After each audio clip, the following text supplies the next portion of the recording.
Hi ಎಲ್ರಿಗೂ ನಮಸ್ಕಾರ. ನೀವು ನೋಡ್ತಾ ಇರುವಂಥದ್ದು ದಿ ರಂಗಸ್ವಾಮಿ ಬ್ಲಾಗ್. ಗೆಳೆಯರೇ, ಇಂದು ನೀವು ನೋಡ್ತಾ ಇದ್ದೀರಿ ಇಡೀ ಕರ್ನಾಟಕದಲ್ಲಿ ಯಾರೂ ಆಡಿಸಲಾರದಂತಹ ಒಂದು ಆಟವನ್ನು. ಈ ಆಟವನ್ನು ಆಡಲಿಕ್ಕೆ ನನ್ನ ಪ್ರೀತಿಯ 10ನೇ ತರಗತಿಯ ವಿದ್ಯಾರ್ಥಿಗಳು ಸಿದ್ಧರಾಗಿದ್ದಾರೆ.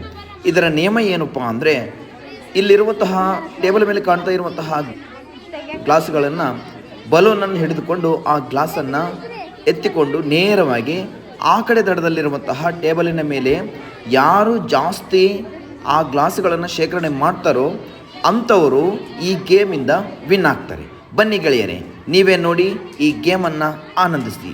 ಈಗ ನೋಡಿ, ಇಲ್ಲಿ ಇರುವಂತಹ ವಿದ್ಯಾರ್ಥಿಗಳು ತಮ್ಮ ಕೈಯಲ್ಲಿ ಕೊಟ್ಟಿರುವಂತಹ ಬಲೂನನ್ನು ಆ ಗ್ಲಾಸಿನ ಒಳಗಡೆ ಇಟ್ಟು ಆ ಬಲೂನನ್ನು ಊದಿದ ನಂತರ ಆ ಬಲೂನ್ ಆ ಗ್ಲಾಸ್ಗೆ ಅಂಟಿಕೊಳ್ಳುತ್ತೆ.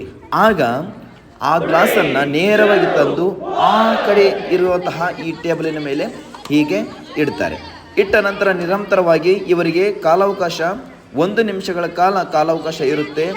ಆ ಕಾಲಾವಕಾಶದ ಒಳಗಡೆ ಯಾರು ಜಾಸ್ತಿ ಗ್ಲಾಸ್ಗಳನ್ನು ಶೇಖರಣೆ ಮಾಡ್ತಾರೋ, ಸಂಗ್ರಹಿಸ್ತಾರೋ ಅಂಥವರು ಈ ಗೇಮ್ನಲ್ಲಿ ವಿನ್ ಆಗ್ತಾರೆ. ಗೆಳೆಯರೇ, ಇಂಥ ಆಟಗಳನ್ನು ನಿಮ್ಮ ಶಾಲೆಗಳಲ್ಲಿ ಕೂಡ ಆಡಿಸಿ ಮಕ್ಕಳಿಗೆ ಮನರಂಜನೆಯನ್ನು ಒದಗಿಸಿಕೊಡುವಂತಹ ಕೆಲಸ ಆಗಲಿ. ಇದು ಮಕ್ಕಳ ದಿನಾಚರಣೆಯ ಸಲುವಾಗಿ ಈ ಆಟಗಳನ್ನು ಆಡಿಸಿದ್ದೇವೆ. Thanks for watching.